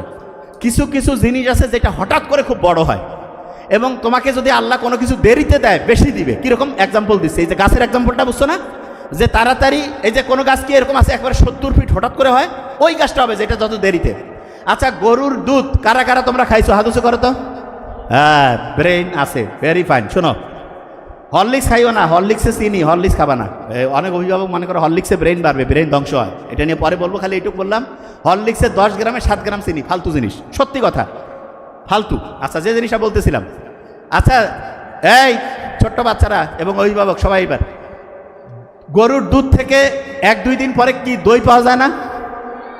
দই থেকে পাওয়া যায় মাখন, মাখন থেকে পরবর্তীতে পাওয়া যায় ঘি। বলো তো, গরুর দুধের দাম বেশি না দইয়ের দাম বেশি? দইয়ের দাম বেশি না মাখনের দাম বেশি? মাখনের দাম বেশি না ঘিয়ের দাম বেশি? আচ্ছা, এবার তুমি মনে করো, ঘি ডাইরেক্ট দুনিয়াকে ঘি আসে নাকি দুধ থেকে দই, দই থেকে মাখন, তারপরে ঘি? ডাইরেক্ট ঘি নাকি দুধ থেকে তৈরি হয়? আচ্ছা, তুমি ভালো কাজ করছো, সাথে সাথে তুমি পুরস্কার পাইছো, তাইলে বলো তো দই পাবা না দুধ পাবা? গরুর দুধ পাইলা, একটু দেরিতে পাইছো, তাইলে কি গরুর দুধ থেকে কি পাবা? দই পাবা। আর একটু দেরিতে হইলে, সবচেয়ে দেরিতে ঘি। তাহলে সবাই ঘি খাইতে চাও না? এই কও না কেন? ব্রেইনের জন্য খুব উপকারী। ছোট্ট বাচ্চা যারা আছো, মা এবং অভিভাবকদেরকে বললো প্রত্যেক দিন একটু হইলেও ঘি খাওয়াবেন, ব্রেইন অ্যাক্টিভ হয়। ব্রেইনের তথ্যগুলো যে রাস্তা দিয়ে যায় না, আচ্ছা এই রাস্তা দিয়ে যাওয়ার জন্য আমরা অনেক সময় করি না একটা জিনিস, ওই যে যারা হুন্ডা চালাই যাতে খুব ভালোভাবে হচ্ছে ইঞ্জিনটা চলে, এই জন্য মোবিল টোবিল দিয়ে একটু করি না, এইরকম ব্রেইনের রাস্তাটা হচ্ছে ওইরকম মোবিলের মতো কাজ করে হচ্ছে ঘি। প্রত্যেক দিন ঘি খাবো একটু করে, প্রত্যেক দিন। এই ছোট্ট বাচ্চারা, আল্লাহর কাজ করতেছো, আল্লাহ খুশি হয়েছে, কিন্তু তোমাকে দেরিতে দিচ্ছে, তাহলে কি দিবে বলো তো? দেখছেন কি ব্রিলিয়ান্ট, কি দিবে? তাহলে যত দেরিতে তত কি পাবো? ঘি পাবো। কি পাবো? ঘি। আচ্ছা, ভালো কাজ করার পরে, ভালো কাজ করার পরে যদি দেরিতে পাই তাহলে ভালো জিনিস পাবো না কম ভালো জিনিস পাবো? আচ্ছা, এবার শুনো, তুমি একটা খারাপ কিছু করতেছো, তোমাকে সাথে সাথে পানিশমেন্ট দিছে, শাস্তি দিছে, তাইলে একরকম। যদি অনেক দেরিতে পানিশমেন্ট দেয় তাহলে ভালো না খারাপ? খারাপ। তাইলে একটা খারাপ কাজ করতেছো, ওই সময় আল্লাহ ধরে নাই, তাইলে দেরিতে ধরবে কি ধরবে না? ধরবে। তবে আল্লাহ সুযোগ দেয়, যদি তুমি ভুল করার পরে, ভুল করছো, ভুল করার পরে যদি আল্লাহকে বলো যে এটা ভুল হয়েছে, আচ্ছা ভুল করছো একটা, সেটা থেকে যদি আবার ফিরে আসো, মনে করো, শোনো, তুমি তোমার আব্বা আম্মাকে একটা মিথ্যা বলছো, তারপরে কিছুক্ষণ পরে এসে যদি বলো যে আব্বা এটা ভুল করছি, আব্বা আম্মা হেসে ফেলে না? তারপরে তোমার একটা চকলেট, একটা কিছু খাবার দেয় না? এরকম আল্লাহর কাছে কোনো কিছু ভুল করছো, দূরে ওইখান থেকে এসে বলো আল্লাহ ভুল হয়েছে, আল্লাহ তোমাকে তো এরকম ডাইরেক্ট চকলেট দিবে না, কিন্তু আল্লাহ একটা সিস্টেম করছে, তুমি যে ভুলটা করছো সেই ভুলটাকে আল্লাহ শুদ্ধতে পরিণত করবে, যেটা অন্যায়ের জন্য যে পাপ শাস্তি সেইটা সোয়াবে পরিণত করবে। আচ্ছা, এবার বলো তো, এই যে তোমরা যারা স্টুডেন্ট আছো, ভবিষ্যতে কে কে ডক্টর হইতে চাও? ও আচ্ছা, ভেরি ফাইন, হাত দুসুন হয়েছে। ইঞ্জিনিয়ার? আচ্ছা, কে কে, ভেরি ফাইন, আমি দেখতেছি একটা জিনিস, কে কে ব্যারিস্টার হইতে চাও? আচ্ছা, কে কে পলিটিক্যাল লিডার হইতে চাও? রাজনীতিতে কে কে যাইতে চাও? আচ্ছা, ভালো মানুষ কে কে হইতে চাও? ও ভেরি নাইস। পলিটিক্যাল লিডার আর ভালো মানুষ বোধহয় পুরা বিপরীত। পলিটিক্যাল লিডার হইতে চাচ্ছে সবচেয়ে কম, ভালো মানুষ সবাই, মানে সবাই বুঝে গেছে পলিটিক্যাল লিডার ভালো লোক হয় না। ভেরি নাইস, খুব সুন্দর লাগতেছে, হাত নামাও। এই যে হাত উঁচু করছো না, যখন হাত উঁচু করো তখন ব্রেইনের রক্তের প্রবাহটা বাড়ে। তাহলে বলো তো, এক হাত উঁচু করলে রক্তের প্রবাহ বাড়বে বেশি না দুই হাত? তাহলে দুই হাত উঁচু করো তো, এক্সারসাইজ হচ্ছে। ভেরি নাইস, ব্রেইনটা অ্যাক্টিভ হয়ে যায়। আচ্ছা, যে জায়গায় ছিলাম, এই শোনো, এই ছোট্ট মানুষেরা শোনো এদিকে, এই তোমাদের প্রত্যেকের মা কয়জন করে আছে? একজন। মায়ের সাথে তোমার কানেকশন কি হার্ট, আত্মার কানেকশন না? মায়ের সাথে হৃদয়ের সম্পর্ক না? আমাদের শরীরের মধ্যে এরকম একটা হার্ট আছে, হৃদয়। তাহলে বলো তো, মা যদি একটা হয়, হার্ট কয়টা হবে? কয়টা হবে? একটা। এই দুইটা হবে? ও একটা একটা যোগ করি দুইটা নাকি? একটা হবে। কয়টা? একটা। আচ্ছা, অভিভাবক যারা আছেন শোনেন, শেষের কয়েক মিনিটে আমরা শেষ করব এখন। এবং ওই যে যেটা ধরছিলাম, জাহান্নামের পাহারাদার কয়টা? বিসমিল্লাহর কোড কত? 114কে 19 দিয়ে ভাগ করলে কত? ভালো কাজ করলে শক্তি বাড়ে না কমে? খারাপ কাজ করলে শক্তি বাড়ে না কমে? আল্লাহর সাথে চিঠি লেখার 5 বার নিয়ম কি? সত্যি কথা বললে ব্রেইন বাড়বে না কমবে? আচ্ছা, তোমরা ছোট মানুষ যারা, একটা বুদ্ধি বলি, এইটা কিসের বোতল? পানি। আমাদের ভেরি নাইস, আমাদের যে ব্রেইন আছে না, ব্রেইনটা এইখানে পানির মধ্যে, এই ব্রেইনটা হচ্ছে ডুবা থাকে, ভাসতে থাকে। ব্রেইনে যদি পানি 5% কমে, 5, তাহলে তোমার ব্রেইনের যে শক্তি 25% কমবে। কত পার্সেন্ট? তাহলে বলো তো, তোমরা ছোট মানুষ যারা আছো, ব্রেইনের পাওয়ার বাড়াইতে চাও না কমাইতে? প্রত্যেক দিন সকালে উঠে 2 গ্লাস করে পানি খাবা। কয় গ্লাস? কয় গ্লাস? কি বলে খাবা? বিসমিল্লাহ না আল্লাহু আকবার? বিসমিল্লাহ। খাওয়ার পরে কি আলহামদুলিল্লাহ বলবা না অন্য কিছু? ব্রেইনের পাওয়ার খালি বাড়তেছে না? বাড়তেছে না? আলহামদুলিল্লাহ বললে বাড়বে, বিসমিল্লাহ বললে বাড়বে। ফিরে ওদিকে শয়তান যে 19 জন যে আছে জাহান্নামের পৌরি, ওরা তো কাছে বাবা সাবধান, এদের কাছে যাওয়া যাবে না, ঠিক না? আচ্ছা, তাহলে বলো তো, ছোট্ট মানুষ যারা আছো, প্রত্যেক দিন সকালে উঠে কয় গ্লাস পানি খাবা? 2 গ্লাস। আচ্ছা, এবার শোনো, শয়তান আছে না? এই শয়তান আছে কিনা শোনো আগে। কোরআন শরীফে আল্লাহ শয়তানের কথা যতবার বলছে, ফেরেশতার কথা ততবার বলছে বিপরীত।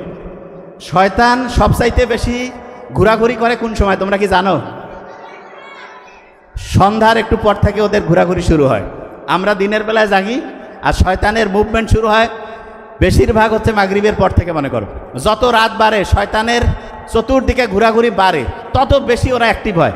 তাহলে বলো তো, আমরা যদি শয়তান থেকে বাঁচতে চাই তাইলে রাতে কি আমাদের বেশিক্ষণ জেগে থাকা উচিত না তাড়াতাড়ি ঘুমানো? তাইলে বলো তো, যেই কাজগুলো শয়তানি কাজ এগুলো কি বেশি রাতে হবে না দিনে? তাহলে যত বেশি রাতে যেই কাজটা হচ্ছে, এই বিভিন্ন প্রোগ্রাম এগুলা কি বেশিরভাগ ওইখানে শয়তান কি বাড়বে না কমবে? তাহলে বলো তো, শয়তান থেকে বাঁচতে চাইলে দেরিতে ঘুমাবা না তাড়াতাড়ি? শয়তান যদি ব্রেনের মধ্যে ঢুকে ব্রেনের পাওয়ার বাড়াবে না কমাবে? তাইলে বলো তো, ব্রেনের পাওয়ার বাড়াইতে চাইলে তাড়াতাড়ি ঘুমাবা না দেরিতে? আচ্ছা, আর সকালে যখন ঘুম থেকে উঠে যখন ফজরের নামাজ পড়বা না, শয়তান একদম দূর, যে বাবা এর সাথে থাকা যাবে না। কেন? কারণ জানে যে শয়তানের কথা মতো চলবে না। ফজরের নামাজ যখনই পড়লা, সারাদিন শয়তান কাছে এর সাথে থাকি লাভ নাই। তাহলে শয়তান থেকে যদি সারাদিন বাঁচতে চাই, ফজরের নামাজ পড়বো কি পড়বো না? তাইলে বলো তো, রাতে তাড়াতাড়ি ঘুমাবা না দেরিতে? ফজরে উঠে কি করবা? নামাজ পড়বা কি পড়বা না? আচ্ছা, নামাজ যখন পড়লা, বড় বড় সব শয়তান চলে গেল, ছোটখাটো দুই একটা শয়তান থাকে, ওদেরকে কি কাছে রাখতে চাও না দূরে সরাইতে চাও? ওই সময় একটু কোরআন পড়বা। কি পড়বা? ছোট শয়তান বড় শয়তান সব পালাইলো, তখন খালি আল্লাহর ফেরেশতা, আল্লাহর রহমত, ব্রেন বাড়বে না কমবে? তাহলে রাতে তাড়াতাড়ি ঘুম, সকালে তাড়াতাড়ি উঠবো, বড়দের কথা শুনবো, বাবা মার সাথে সত্যি কথা বলবো, নামাজ পড়বো। এই নিয়মে যদি চলি, সারা বাংলাদেশ অসাধারণ, সারা দুনিয়ার একটা শ্রেষ্ঠ দেশ হবে, এবং সেই দেশটা তোমরা তৈরি করবা। Thank you so much. আসসালামু আলাইকুম। দ্রুত আমাকে জাস্ট আমি উত্তরগুলো বলছি, আপনি নোট ডাউন করে ফেলেন কয়েক মিনিট, কারণ আমাকে এক জায়গায় যেতে হবে, প্রোগ্রাম এমনিতে আমি লেট আছি। কয়েক মিনিট, এটা আপনাদের জন্য লাভ।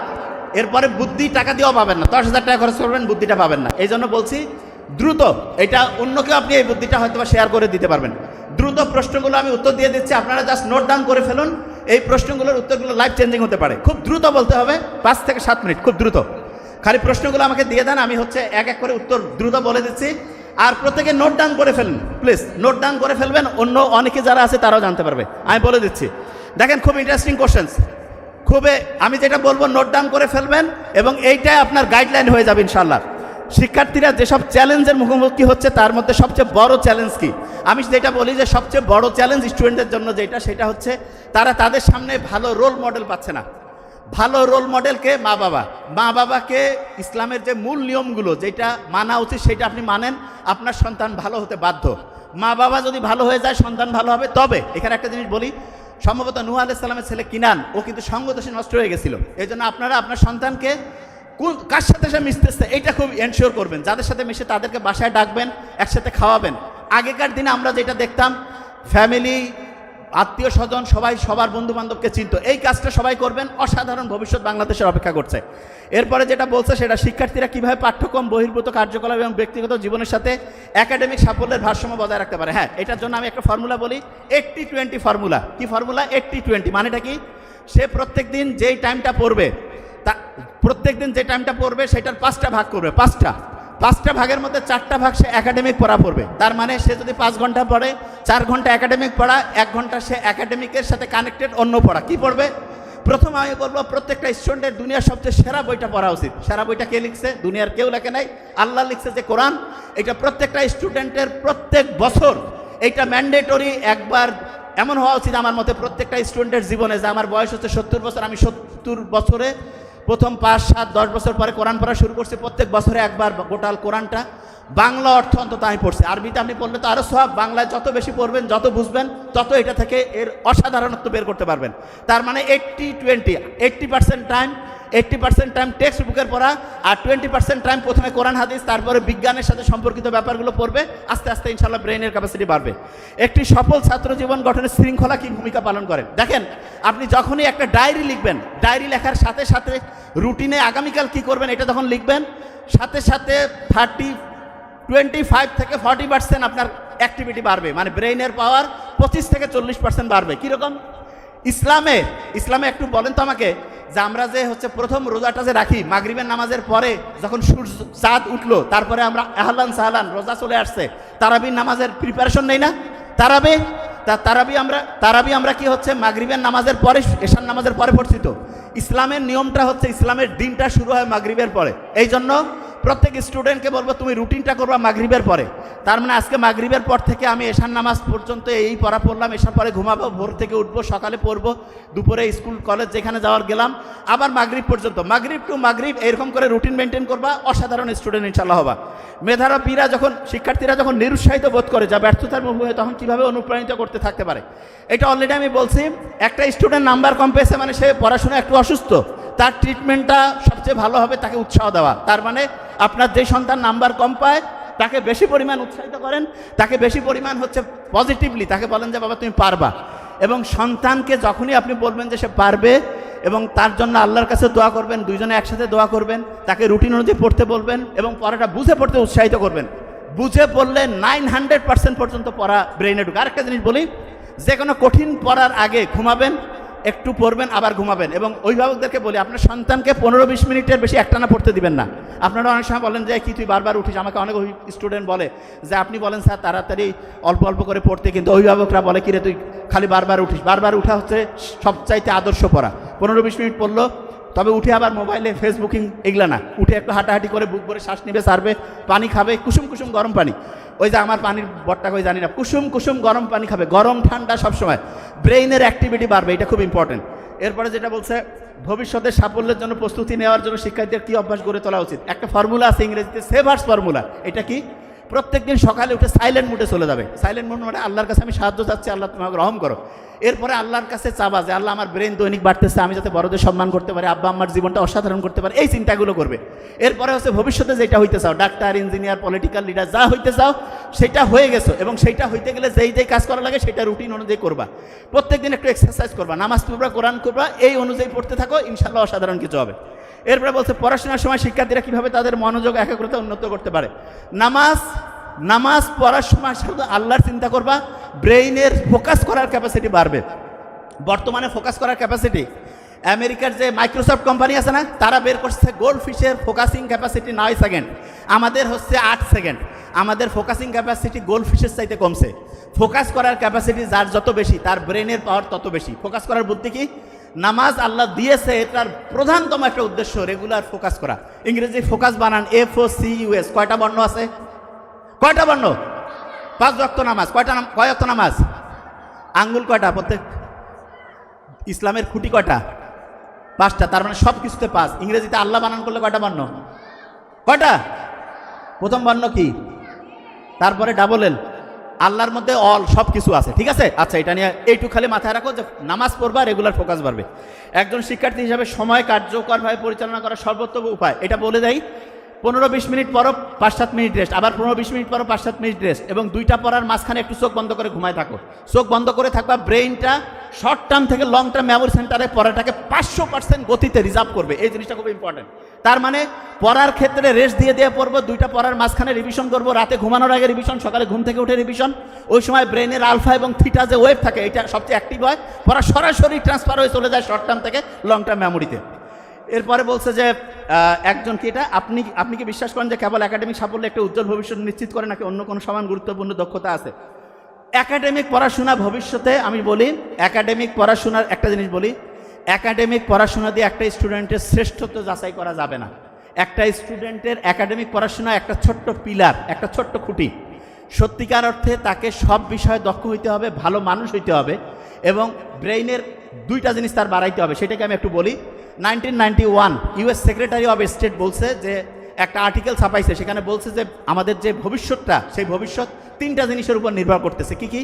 একটা হচ্ছে ক্রিটিক্যাল থিঙ্কিং, নতুনভাবে চিন্তা করা, আরেকটা হচ্ছে প্রবলেম সলভিং, আরেকটা হচ্ছে টিম ওয়ার্ক। এটা বলি টিম ওয়ার্ক মানে সবাই মিলে ঝুলে কাজ করা। তো এগুলোর জন্য যেটা জিনিস স্টুডেন্টকে বলবেন যে তুমি ভাইয়া বাবার নাম্বার যেইটা পাও কোনো সমস্যা নেই, নতুন নতুন বই পড়বা, আস্তে আস্তে ভালোভাবে চিন্তা করবা। আর দ্বিতীয় যে জিনিসটা আছে, তাকে যে কোনো প্রবলেম দিয়ে বলবেন এটা চেষ্টা করো। আর তৃতীয় হচ্ছে টিম ওয়ার্কের জন্য যৌথ পরিবার খুব ভালো। যৌথ পরিবারে সবাই মিলে একসাথে মিলেমিশে থাকার অভ্যাস তৈরি হইলে ওই স্টুডেন্টগুলো টিম ওয়ার্কে ভালো করবে। সারা দুনিয়ার একজন শ্রেষ্ঠ লিডার আছে না, ওই নেলসন ম্যান্ডেলা, তার একটা বই আছে লং ওয়াক টু ফ্রিডম। সেইখানে আপনি দেখবেন উনি ওনার ফ্যামিলির আত্মীয় স্বজন মিলে ওরা একসাথে থাকতো, এই জন্য প্রবলেম সলভিং ক্যাপাসিটি ওনার বেশি ছিল, টিম ম্যানেজমেন্ট করার ক্যাপাসিটি বেশি। তার মানে আপনার সন্তানকে আপনি অবশ্যই যৌথ ফ্যামিলিতে রাখবেন, আস্তে আস্তে দেখবেন তার টিম ওয়ার্কের যে ক্যাপাসিটি এটা বাড়বে। এরপরে আরেকটা প্রশ্ন কী রয়েছে, শিক্ষার্থীরা কীভাবে তাদের পড়াশোনার সমালোচনামূলক চিন্তাভাবনা সৃজনশীলতা, এইটার জন্য আমি যেটা বলি, এই যে বিভিন্ন প্রোগ্রাম অ্যারেঞ্জ করা, ডিবেট করা, নতুনভাবে চিন্তা করা, একটার সাথে আরেকটা ম্যাচিং করা, এইভাবে। যেমন একটা এক্সাম্পল দিই, এটা হচ্ছে ফেইথ না, এফ দিয়ে হয় ফোকাস, এফ দিয়ে কি হয় ফোকাস, এ আছে না এ এ এ দিয়ে হইতে পারে অ্যাটিটিউড, কি নাম বলো, অ্যাটিটিউড মানে কি জানো, যে কোনো জিনিসকে পজিটিভভাবে নেওয়া যায়, এটা আমার জন্য ভালো। এরপরে আই আছে না আই, আইতে হচ্ছে ইন্টেলিজেন্স, ব্রেইনের ক্যাপাসিটি, ভালো কাজ করলে বাড়ে। টি আছে না সত্যি কথা বলা, সত্যি কথা বললে ফোকাসও বাড়বে, ব্রেইনের ক্যাপাসিটিও বাড়বে। এই যেটা আছে এইটা হচ্ছে হার্ড ওয়ার্কিং, প্রত্যেক দিন ভালো কাজ করবা, পরিশ্রম করবা, ব্রেইনের ক্যাপাসিটি বাড়বে, ঠিক আছে, যে কোনো জিনিস এইভাবে চিন্তা করবা। এরপরে যেটা রয়েছে সেটা হচ্ছে এটাকে পরীক্ষা এবং একাডেমিক চাপের সাথে লড়াই করা শিক্ষার্থী আনা আপনার পরামর্শ। আমি একটা জিনিস বলি, স্টুডেন্টদেরকে হচ্ছে স্বাভাবিকভাবে তাদের কার্যক্রম বিকশিত করার জন্য কোনো প্রেশার দিবেন না। প্রেশারটা কি জানেন, ছোট বাচ্চা যখন হচ্ছে ঘাড় এই যে এরকম করে বাঁকা করে থাকে, তখন এই যে এরকম করে আছে না, তখন তার ঘাড়ের মধ্যে 15 কেজি ওজনের একটা বস্তা থাকে। এই জন্য ছোট বাচ্চাকে বলবেন যে এই যে এরকম করে ঘাড় সোজা করো, এই সোজা করো, তাহলে কি হবে, ঘাড় থেকে বোঝা নামি গেল, ব্রেইন অ্যাক্টিভ হয়ে গেল। কারো ঘাড়ের মধ্যে যদি একটা 15 কেজি বস্তা দিয়ে কই হাট, ভালো লাগবে, আর কবে যে কেমন লাগতেছে খোসর মসর, এই জন্য ঘাড় সোজা করবেন। ওই যে ছোটোবেলায় যে আরামে দ্বারা সোজা করো আছে না, ওইগুলো কিন্তু ভালো ছিল, সূর্যের আলো আসতো, ব্রেন অ্যাক্টিভ হইতো। এরপরে একজন শিক্ষার্থী জীবনে পড়াশোনার পাশাপাশি চরিত্র গঠন করা। চরিত্র মানে কি বলি, বাবা মার সাথে সম্মান সুযোগ আচরণ করা, কোনো খারাপ কাজ করব না, ভালো কিছু করব, এবং সবচেয়ে গুরুত্বপূর্ণ যেটা অন্যের উপকার করা। যে কোনো জায়গায় শোনেন, যে কোনো জায়গায় যে খারাপ কিছু দেখেন সেটার প্রতিকার করবেন, এবং করার ক্ষেত্রে ইসলামের নিয়মটা ভালো, কোরআনের নিয়ম ভালো। কেন, মুহাম্মদ সাল্লাল্লাহু আলাইহি ওয়াসাল্লাম কিন্তু নবুয়ত পেয়েছে কত বছর বয়সে, 40 না, কত 40। উনি কিন্তু একটা শান্তি সংঘ তৈরি করছিল প্রবলেম সলভ করার জন্য, 17 বছর বয়সে, নাম হিলফুল বুজল। 40 থেকে 17 বিয়োগ করলে কত, 23। এই 23 বছরে মুহাম্মদ সাল্লাল্লাহু আলাইহি ওয়াসাল্লাম সেরকম অসাধারণ কিছু করে নাই, কিন্তু সবচেয়ে অসাধারণত্ব করছে 40-এ যখন নবুয়ত পাইলো, তারপরে 63 বছর পর্যন্ত, 40 আর 63 পার্থক্য কত, 23। এখানেও 23, নবুয়তের আগেও 23, 23-এ উনি চেষ্টা করছে, কিন্তু প্রথম 23 বছরে কোনো মেসেজ ছিল না, কোরআন ছিল না। আর যখনই কোরআন আসছে, অসাধারণ কাজ করে সবচেয়ে সেরা কিছু, একদম গোটাল জাতি একদম চেঞ্জ করে ফেলছে। তার মানে কোরআনকে সাথে নিয়ে অসাধারণ কাজ করলে সবচেয়ে সেরা কিছু করতে পারবো। এরপরে হচ্ছে একজন শিক্ষার্থীর শিক্ষা জীবনের নৈতিক কি, বিশ্বাস এবং নৈতিকতা। আমি বারবার বলছি, প্রথম হচ্ছে আল্লাহ আমার জন্য ভালো কিছু করবে যদি আমার নিয়াত ভালো থাকে, এবং এই চিন্তা করে যেই কাজে করব সবচেয়ে অসাধারণ হবে, ভালো হবে। এরপরে বলছে কি, দ্রুত পরিবর্তনশীল বিশ্ব এবং ভবিষ্যতের ক্যারিয়ার জন্য শিক্ষার্থীদের কীভাবে, শোনো স্টুডেন্টরা, তোমরা, আমি একটা জিনিস বলি, তোমরা আজকে যারা আসো, আমি একটা, যারা এখানে কমিটি আছে তাদেরকে আমি বলবো, এদের প্রত্যেকের একটা ঠিকানা রাখিয়েন, এবং আজ থেকে 10-15 বছর পরে আমরা যদি দেখি, একটা রিসার্চ হয়ে যেতে পারে, সারা বাংলাদেশের সবচেয়ে সেরা স্টুডেন্ট হিসাবে যারা অসাধারণত্ব অর্জন করবে, তাদের মধ্যে এখানকার অনেকে থাকবে। আমি বললাম, এটা লিখে রাখেন, ইনশাল্লাহ অসাধারণত্ব করবে। কেন, যদি এই ফর্মুলাগুলো তারা ফলো করে, এটা আপনারা লিখে রাখেন, এবং এটা একটা 100% একটা বড় রকমের রিসার্চ হতে পারে, এটা আপনারা করে দেখিয়েন। ফর্মুলা মানবেন, 100% রেজাল্ট চলে আসবে। লাস্ট কোশ্চেন যেটা, শিক্ষক অভিভাবক, আচ্ছা এই প্রশ্নের উত্তরটা এখানে যোগ করে দিচ্ছে, শিক্ষক অভিভাবক এবং শিক্ষার্থীরা কীভাবে একটা ইতিবাচক শিক্ষার পরিবেশ তৈরি করতে পারে। এখানে বলি আমি একটা জিনিস, গতকালকে আমি হচ্ছে ইউনিভার্সিটি মানারাতে একটা কথা বলছিলাম, যে 50 জন স্টুডেন্টকে আলাদা করে নিয়েছে, বলছে এরা সবচেয়ে সেরা স্টুডেন্ট, প্রফেসরদের বলছে আপনারা সবচেয়ে সেরা, অভিভাবকদেরকে বলছে আপনার স্টুডেন্ট কিন্তু সবচেয়ে সেরা 50-এর মধ্যে আসছে, এবং এই 3টা গ্রুপে বিশ্বাস করছে এরা সবচেয়ে সেরা। 6 মাস পরে যখন পরীক্ষা হয়েছে, সবচেয়ে সেরা স্টুডেন্ট ওই 50 জন হয়েছে। প্রফেসর তারপরে বললো যে আমি সবাইকে আলাদা করে বাছাই করি নাই, যে কোনো কাউকে আন্দাজে নিয়েছে, কিন্তু প্রত্যেককে এটা বিশ্বাস করাইতে বাধ্য করছি যে তুমি সবচেয়ে সেরা স্টুডেন্ট। টিচারদেরকে বলছে আপনি সবচেয়ে সেরা প্রফেসর, যে স্টুডেন্ট দিয়েছে সেরা তারা সেরা, অভিভাবক যারা তাদেরকে বলছে আপনার বাচ্চারা সেরা, সবাই সেরা সেরা বলতে বলতে 6 মাস পরে অসাধারণ সেরা রেজাল্ট সবাই করছে। এই জিনিসটা সবার মধ্যে নিয়ে আসলে অসাধারণত্ব ইনশাল্লাহ চলে আসবে।